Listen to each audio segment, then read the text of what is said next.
we're going to talk about cat-cow. So we're going to come onto all fours here into tabletop, and we're opening up the palm. And a lot of times I will do little circles here to warm up the hand. You can go side to side. And then cat-cow obviously is put together a lot because you have flexion and extension of the spine. So we're dropping those lower ribs here. We're dropping the belly, lifting the hips, and gently lifting the neck and the collarbone and the sternum up. And then we suck those lower ribs in, really engaging the belly. And you can notice here, we're lengthening down through the tailbone, and we're pulling the scapulas away from the spine here. And we come back up. Now our scapulas are pushing towards the spine.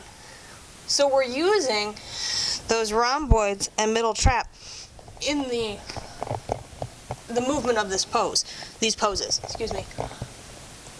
But it's interesting to me. Cat-cow is one of those poses you can really look at what's going on with the entire spine. If you have a class that's focusing on hips, you can really focus on what's happening at the hips.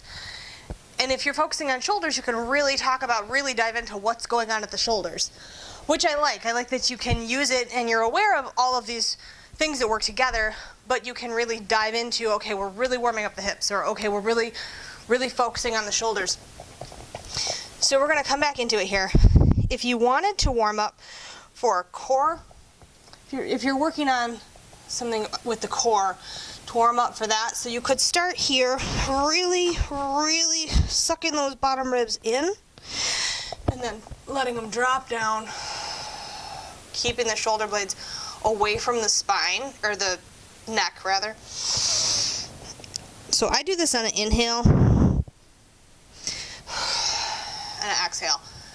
To each their own. I mean, everyone has their own variations, but we're really opening up between the shoulder blade and the spine.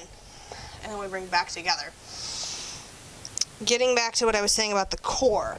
So you tuck the toes under and you hover. So your movement is going to be less intense, but you're really activating that core, putting a little more pressure down on the palms.